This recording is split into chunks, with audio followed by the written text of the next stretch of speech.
Hi, Krista. How are you doing? I'm not too bad. A little overwhelmed with everything in life going on, but I'm glad we were here to have coffee and be able to talk.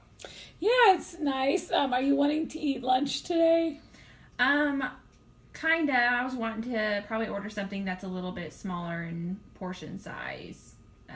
But yeah, I'm good with catching up and having some coffee.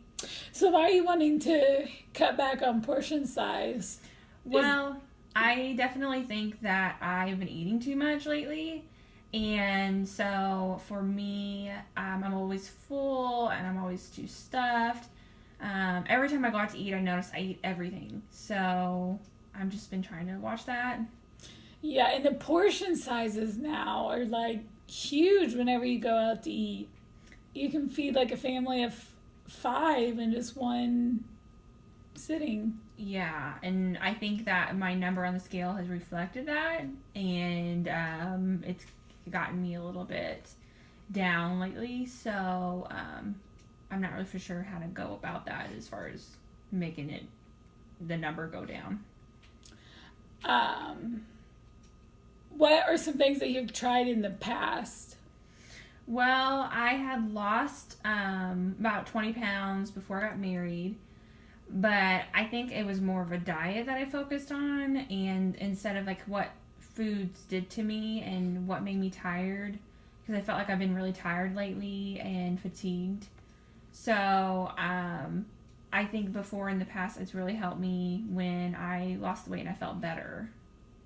Yeah, and I feel like for one, it's just in our society that, you know, they put, media and everything puts on girls. We have to be certain size or look a certain way. But have you tried looking at it as maybe more like a lifestyle change instead of like a diet? Because I feel like diets have such like a negative connotation to them.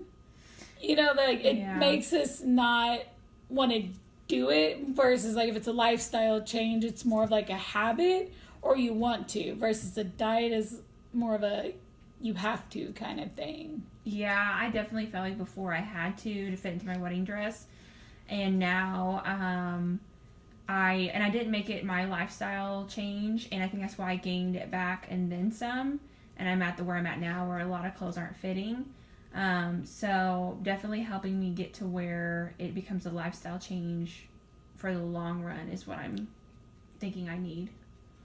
Okay, and then what are some like eating habits or something that you have now? Some eating habits now. I overeat, I think, because my portions are so big at restaurants.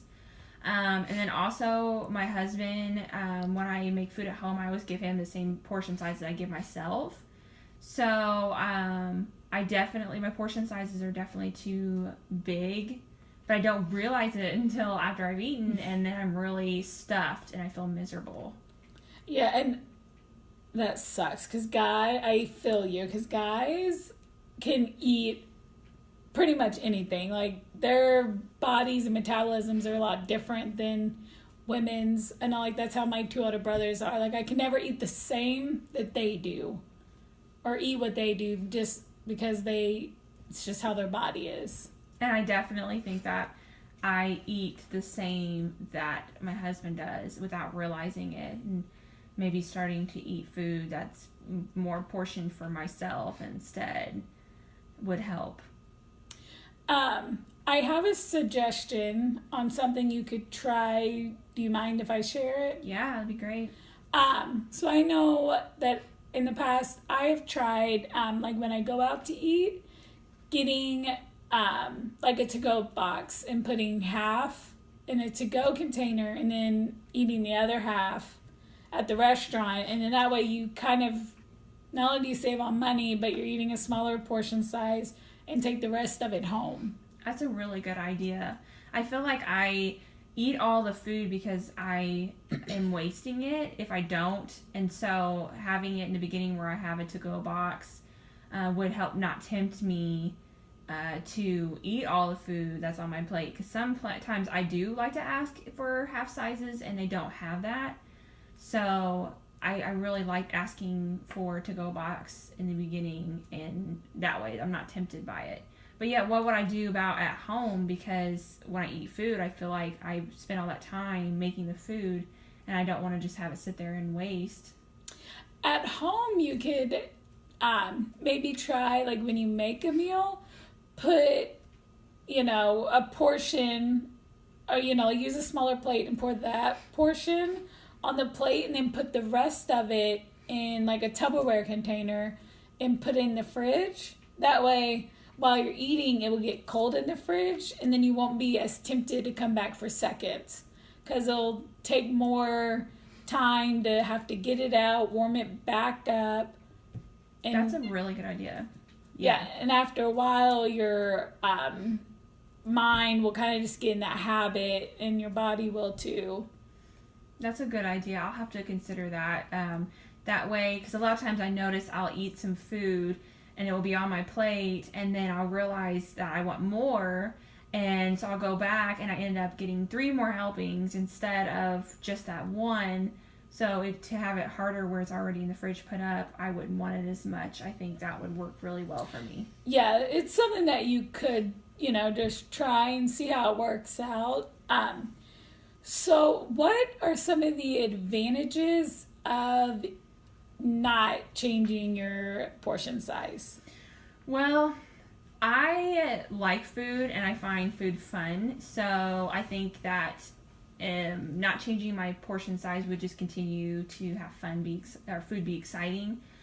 Going out to eat and socializing is a big part of dealing with food. So I think that would be an advantage of not changing, is being able to not worry about that and still have fun with what I'm eating.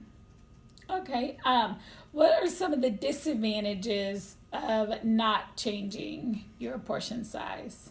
Well, if I don't change it, then I will still feel fatigued and tired. And I drink a lot of caffeine, and so it keeps me up at night sometimes, and I don't sleep as well.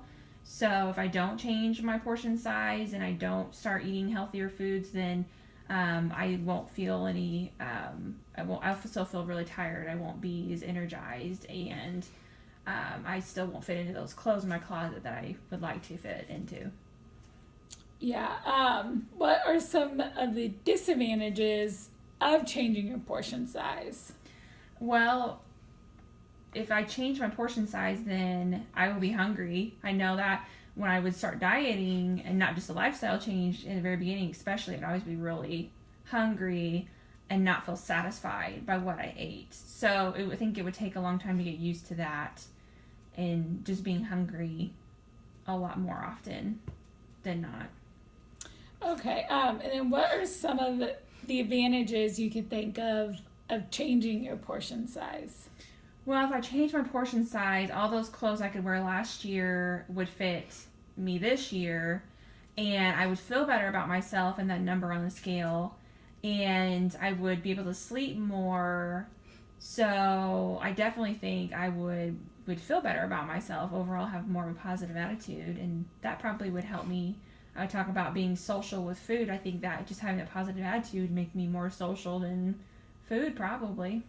All right, so what are some things that you like about food? Because I know you mentioned that, you like food and how it makes you feel. So what are some of those?